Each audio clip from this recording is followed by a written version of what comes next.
प्रारब्ध पहले रचा, पीछे रचा शरीर। तुलसी चिंता क्यों करे, भज ले श्री रघुबीर। एक साधु थे जो हमेशा ईश्वर के नाम का जाप किया करते थे। बुजुर्ग होने के कारण जब भी गुरुजी को शौच, स्नान आदि के लिए जाना होता था, वे अपने शिष्यों को आवाज लगाते थे और शिष्य ले जाते थे।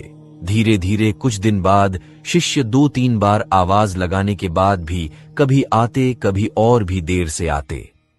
एक दिन रात को निवृत्त होने के लिए जैसे ही गुरुजी आवाज लगाते हैं, तुरंत एक बालक आता है और बड़े ही कोमल स्पर्श के साथ गुरुजी को निवृत्त करवाकर बिस्तर पर लेटा जाता है। अब ये रोज का नियम हो गया। एक दिन गुरुजी को शक हो जाता है कि पहले तो शिष्यों को 3-4 बार आवाज लगाने पर भी देर से आते थे, लेकिन ये बालक तो आवाज लगाते ही दूसरे क्षण आ जाता है और बड़े कोमल स्पर्श से सब निवृत्त करवा देता है। एक दिन गुरुजी उस बालक का हाथ पकड़ लेते हैं और पूछते कि सच बता, तू कौन है? मेरे शिष्य तो ऐसे नहीं हैं। बालक के रूप में ईश्वर ने साधु को अपना वास्तविक रूप दिखाया।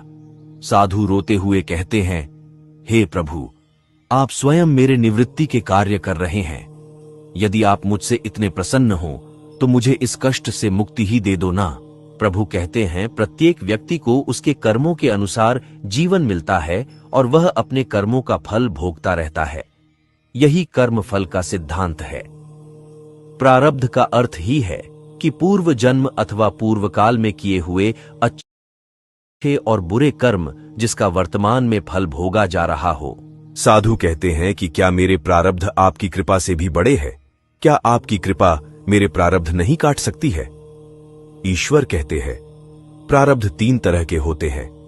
मंद प्रारब्ध मेरा नाम जपने से कट जाते हैं।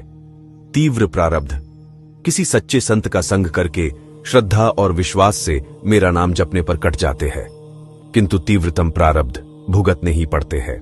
प्रभु कहते हैं कि मेरी कृपा सर्वोपरि है।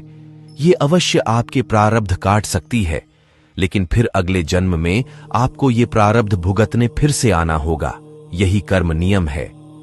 लेकिन जो हर समय श्रद्धा और विश्वास से मुझे जपते हैं, उनके प्रारब्ध मैं स्वयं साथ रहकर कटवाता हूं और तीव्रता का एहसास नहीं होने देता हूं।